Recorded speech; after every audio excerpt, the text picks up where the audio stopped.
Hello, my name is Jesse Aguilera, and I will be presenting my work, The Analysis of Mechanical and Electrical Properties of Thermoplastic Polyurethane Carbon Nanofibers for Use in Freight Railcar Suspension Pads. Currently, railcars rest on adapter pads made of injection molded thermoplastic polyurethane.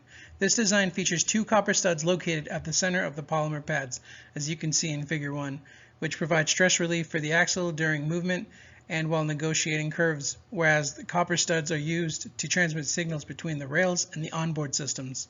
Over time, an issue arises that these pads, as the TPU shears and the stud wears down due to cyclic loading, which causes a contact interruption between the copper studs and the metal bearing adapter, thus preventing signal transmission. The issue requires periodic replacement of the polymer pad, resulting in downtime and millions of dollars spent each year on inactivity and maintenance costs. By developing a new adapter pad that is made of a conductive composite, the issue of signal interruption due to shear or wear is resolved. Research conducted by the University Transportation Center for Railway Safety here at the University of Texas, Rio Grande Valley has resulted in the creation of a conductive composite thermoplastic polyurethane carbon nanofiber blend to replace current railcar suspension pads. The composite developed on this project by UTCRS has led to the creation of a fully conductive insert design to replace part of the interlock in a standard pad, as shown in Figure 2. The insert has showed positive results in simulated railcar conditions that include both fully loaded and unloaded railcars and a range of temperatures. For the interlock inserts to function properly, adequate electrical conductivity must be present in the longitudinal direction to bridge the gap between the train car and the bearing adapter. Studies of these inserts have yielded positive results with adequate conductivity in the longitudinal direction. To achieve adequate conductivity in this direction, the mold for the interlock insert was redesigned to allow for plastic flow to align the fibers vertically during injection. Simulations were conducted on various mold design iterations to determine which design would be most effective in achieving vertical alignment. The composite pad insert was tested on both an MTS 810 materials tester and on a floor bearing tester designed by the UTCRS research team. The MTS is a high-force dynamic materials tester that allows for dynamic compression and cyclic loading. The MTS was used for an initial validation of fiber alignment of the composite insert and for conductivity analysis. This was done for different compressive loads to simulate the same forces felt on the pads under load and while in motion. The pad was placed on a steel bearing adapter on a simulated bearing in the MTS.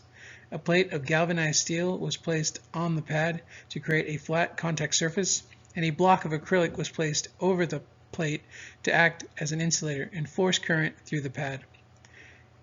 A power supply was used to apply 8 volts to the pad, which is the estimated maximum voltage drop of the pad for valve actuation. A National Instruments data acquisition system was programmed using LabVIEW to continuously track and collect data that was plotted utilizing the engineering software MATLAB. The hysteretic properties of the composite pad insert were tested to assess the heat generation and conductivity under cyclic loading conditions. The cyclic loads ranged from 5 to 12 kips with frequencies ranging from 2 to 8 Hz on a sinusoidal load setting. All MTS testing was conducted on the ground level of the research building in the College of Engineering at UTRGV and was subjected to an ambient temperature of 22 degrees Celsius at free convection. The chamber tester is an environmentally isolated, temperature-controlled tester used to simulate the various ambient conditions, axle speeds, and loads that railcars would experience in the field. The tester is designed to accurately mimic rail service operating conditions. Testing was conducted using the same equipment previously used for MTS testing. To assess the conductivity of the pad at various ambient and bearing operation temperatures, the chamber tester was used to control the temperature of the environment, as well as the operating speed and the load experienced by the test axle bearings. This load ranged from 26 to 153 kilonewtons, though simulating an empty and a full rail car, with speeds that range between 72 to 137 kilometers an hour. The speed ranged from a normal rail car operating speed to the maximum speed the tester could achieve for the highest heat generation within the bearings possible, a speed that is faster than normal operating conditions, and ambient temperatures between 4 to 29 degrees Celsius.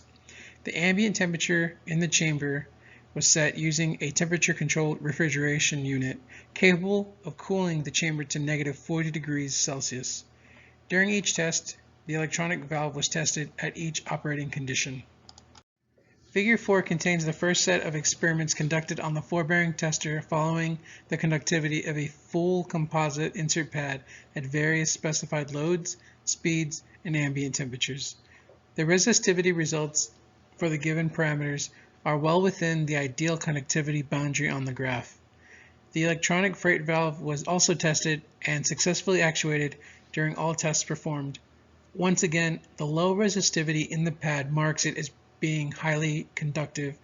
The results are defined in terms of resistivity with a maximum allowable resistance or minimum conductivity of 750 ohms centimeters, as shown on the graph.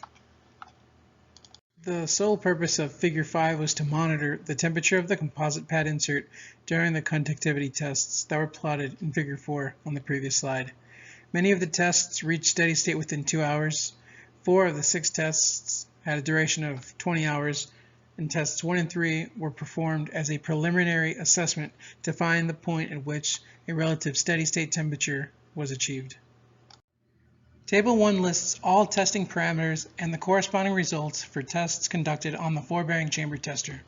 Regardless of the environmental or operating conditions, all 7 tests successfully actuated the electronic freight valve with no issues. The data gathered from testing this iteration of the composite insert pad with the MTS and chamber testers proved that the design was functional and adequate for use in industry, as all tests resulted in conductivity values that were comfortably within the ideal conductivity range. These tests yield double the conductivity values required in a worst-case scenario when the bearing is unloaded and at a low temperature.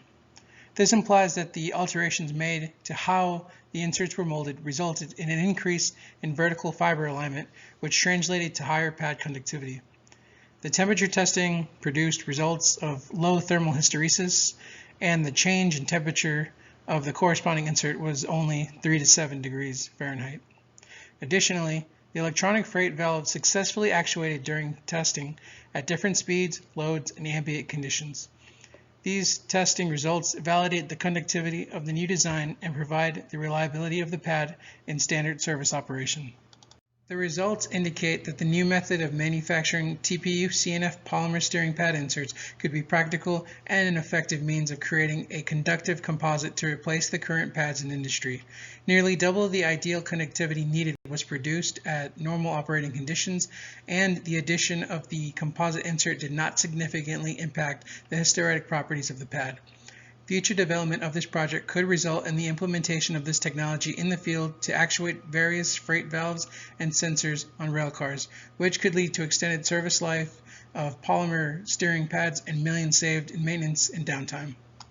Using the design of the composite interlock inserts created by UTCRS, further testing and development of this project will include the investigation of the fiber alignment of the composite pad using scanning electron microscope, subjecting the composite inserts to additional testing at extreme temperatures, those ranging from negative 40 to 150 degrees Fahrenheit, additional fabrication of several composite interlocking inserts for repeatability testing, determine the maximum amount of recycled material that can be used for adequate conductivity of the insert, and determine the minimum material required to reduce waste by manufacturing the smallest possible footprint. This study is made possible by funding provided by the Dwight D. Eisenhower Transportation Fellowship Program through a U.S. DOT grant, under the direction of the University Transportation Center for Railway Safety here at UTRGV, under the direction of Dr. Jones and the leadership of Dr. Tadane. These were the references used for this presentation.